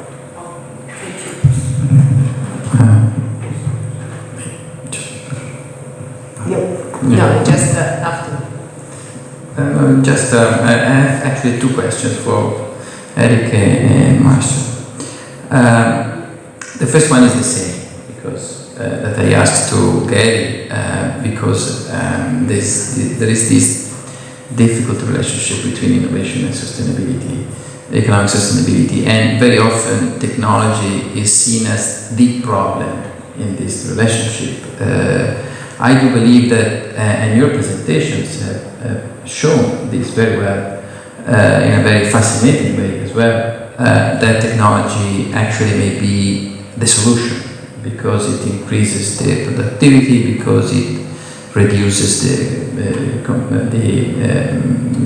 errors or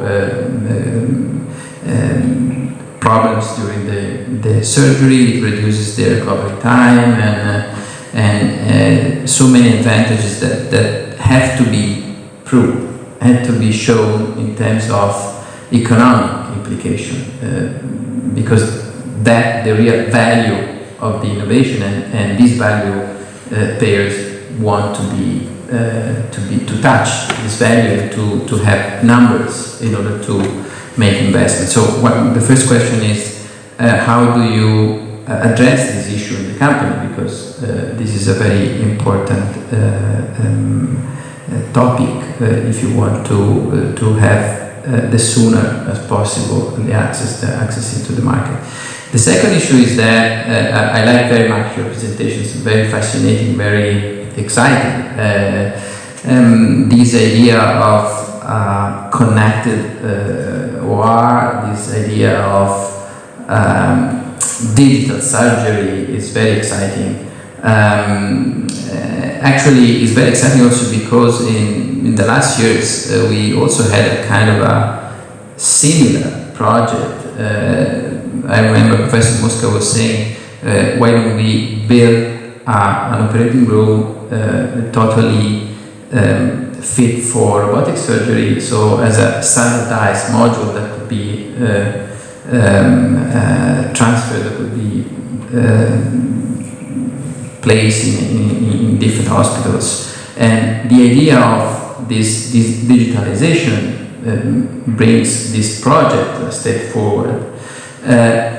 But there are, of course, some barriers, and Eric showed some barriers, which are, in your opinion, the most important ones, because this digitalization into the operating room requires, in order to exploit its benefits, to be connected also outside the operating room and in the hospital, and to collect data, and to collect big data. So how to overcome the barriers, and which are the barriers, how to overcome these barriers in order to make this very fascinating idea implemented. And this is a sub-question. The second question is, which is the timeline, the time schedule that you envisage in this process that I'm sure, as I guess all of us, will happen. Thank you very much.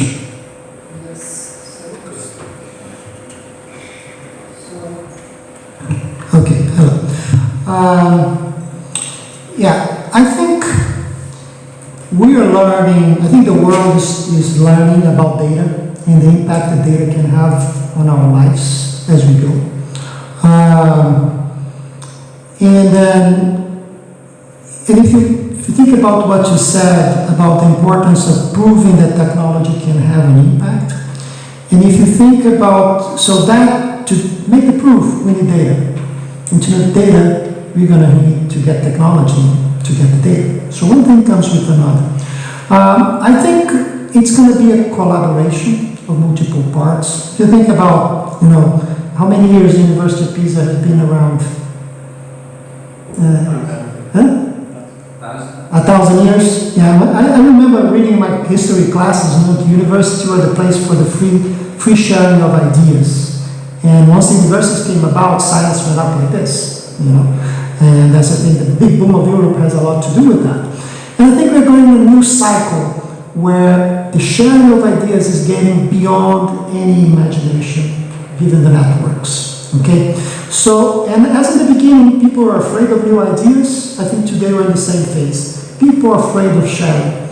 And every time I get my cell phone and I get a new app asking me, do you allow me to do XYZ? There's a long list. You probably have seen that. And I will say yes. I don't really care because I want the benefit of whatever app I'm buying. A friend of mine that works in data security said, no, don't answer, use this app, use that. I said, come on, I don't do anything as exciting for people to be interested in knowing about me, so it doesn't matter. Maybe some other people have more concerns. But I think we're going to have to go through this growing pains of this. So I think this is it. But I think it's going to have to be also about proving, expanding, engaging, conversations and forums like this where you can share this information. I think there's no other way to do this. If you think about time frames, I think we are entering an era that this is going to go faster and faster as the benefits of artificial intelligence come in and very fast. The interesting thing about artificial intelligence is that it's scary how exponential it can be. And so I think we're going to get hit by that, like it or not. So I would say 5 to 10 years, Marcio, not very scientific, personal guest, I think we're going to be there. And our goal with our platform is to be able to really, with that vision in mind, have a platform that can collect data. So I will be able to collect data on my platform, okay? What happens later, maybe on the first stage, regulations are not ready, data is going to be more maybe inside of a certain institution, not coming out of the walls, but the best we can do within that space. Later on, this opens up, but the idea is if you're ready to capture, you're ready for the expansion and the expansion goes. So that's the way we think, because if we want this to also to expand, we need to be flexible. We need to understand that China is going to have to build data in a certain way, Europe in another, US, other countries. And individual institutions will have their own rules. They have to be, the review boards. So we're planning to be flexible. But also we're telling to the people interested in our technology, the more open you are, the more benefits of big data you have sooner. So it's always a trade-off. If you decide to close the information for yourself, as it happens before the universities, the growth is going to be limited. Thank you. Thank you. And I think that was very comprehensive. And frankly, I agree with everything I heard there. And this whole idea of going from where we are today and driving the information to help understand what we have and drive the cost down is very much a partnership. I mean, whether it's public or private registries, the collection of the data, the analyzing of the data, the leveraging of that data to help drive procedural decisions back into our devices is really what drives it. In the short term, I think you'll see more competition and more of a drive to train a much larger surgical setting in a way that can help drive efficiencies across the board. But I do think it's going to take that 5 to 10 year, maybe even a little more horizon to really capture enough data to take and leverage in a way that's meaningful back into our companies, our technology, and your hospitals and operating rooms. Just a very short question because it's very late.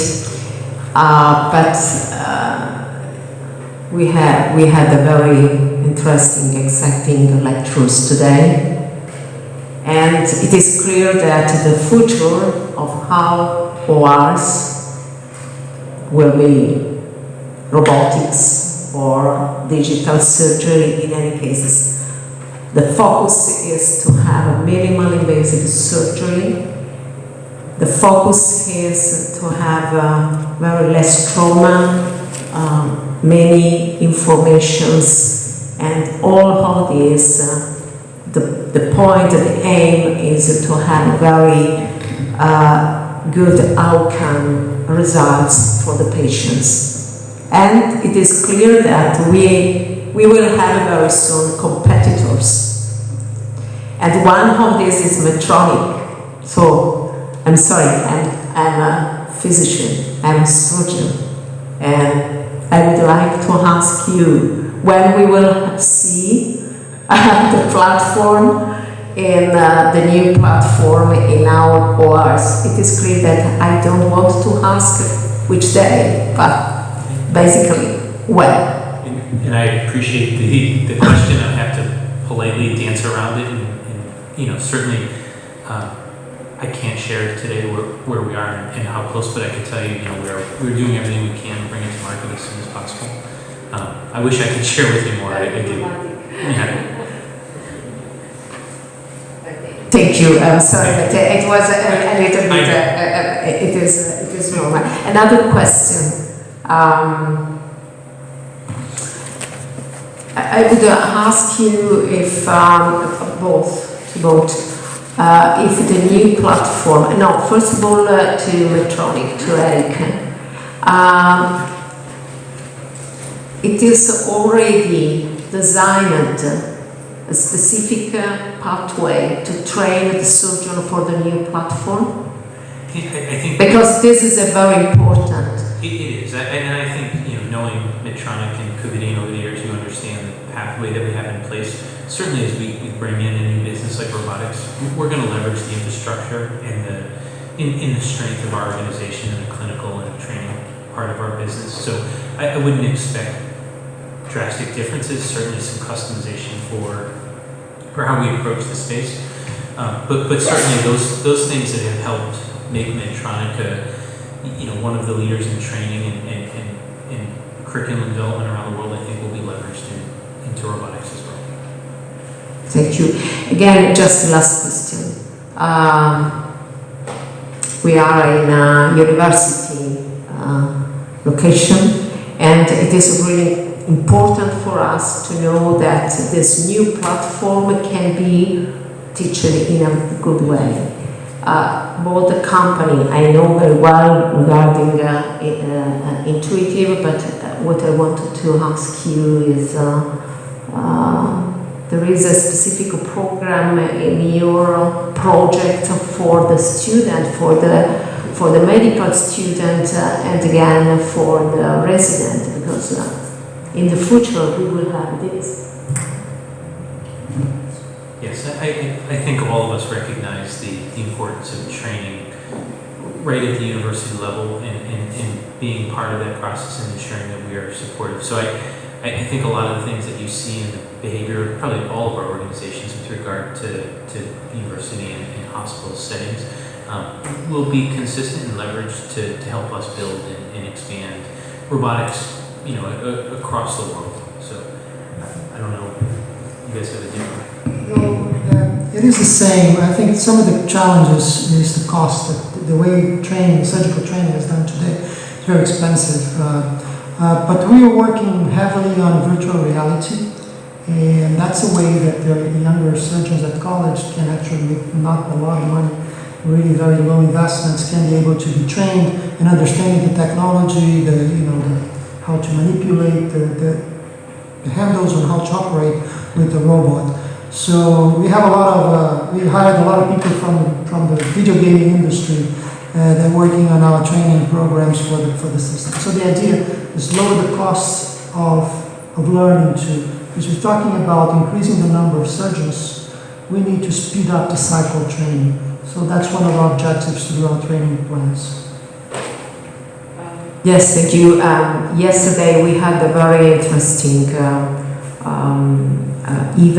meeting, and we talked about a lot about the training because it was under the American College of Surgeons, and I would suggest to the companies to think about this because this is the future, and this is really important for us, for you, for a good implementation of these new systems.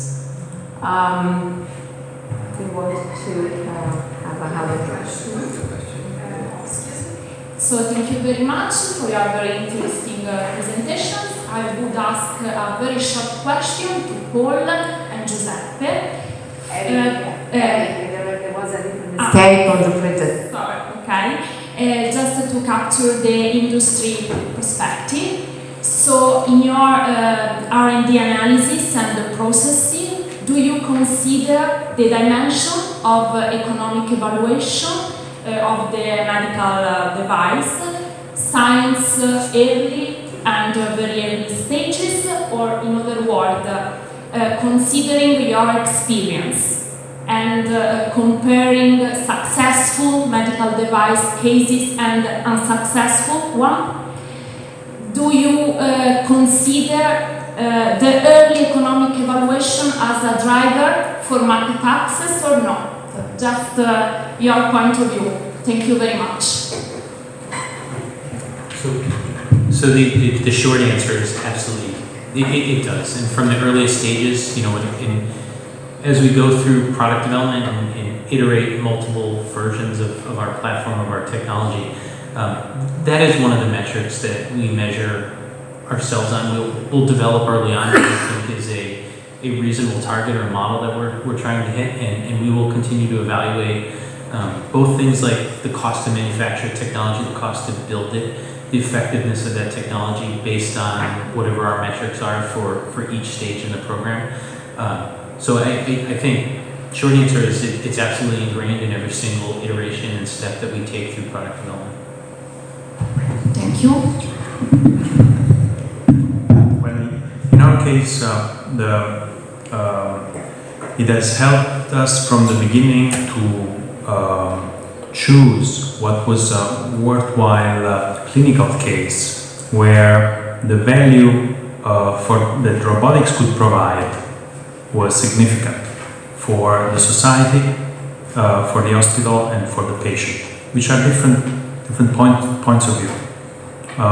So definitely we did that early, and actually from my personal point of view, I've been developing other medical devices, but this time, since we created a new one from scratch in a startup environment, I've been able to see the whole equation where it goes all the way to the return of investment that investors want, because in the end it's private investors, or it's the market of the financial market that decide that it's interesting to invest and they want some return, and you have to balance that with the benefit that society and the hospitals can get and want to pay for it. Frankly speaking, I have also one view beyond this that I think will play a role in the future, and that is that large public investors, funds like sovereign funds, at one point will start investing in healthcare, because as you can see, it's a percentage of GDP that's very significant, and so you can have good return, but also I think the governments will see that at one point they might want to start investing directly, and of course it's not their job, they're risk adverse, they cannot do it now, but maybe in the future information is being shared so much, we'll see directly large sovereign fund investing in healthcare. Thank you. Okay, if there are no other questions, I would like to thank very much the audience, in particular the speakers. We had a very interesting, really very interesting session with a lot of ideas. As in the festival, we had visionary ideas and very concrete projects. I think that this session really showed how these two dimensions could live together, and I really agree that the timeline could be even shorter than the one that you presented, because of the speed of the changes that we are experiencing. We are working. Professor Mosca is here, already organized the meeting. This festival ends next Wednesday. Thursday morning, follow up and planning for the second edition of the International Festival on Robotics. So, as you mentioned, these kind of sessions where you can speak and debate about very relevant issues between big guys, big companies, and the research, the science, and the small and medium companies is very, very important. Pisa, with this festival, and for the next ones, candidates itself as being an important center for this debate, and we welcome very much your collaboration, both in the research and in the validation of the new technologies. In Pisa we have a very strong background in informatics and in big data.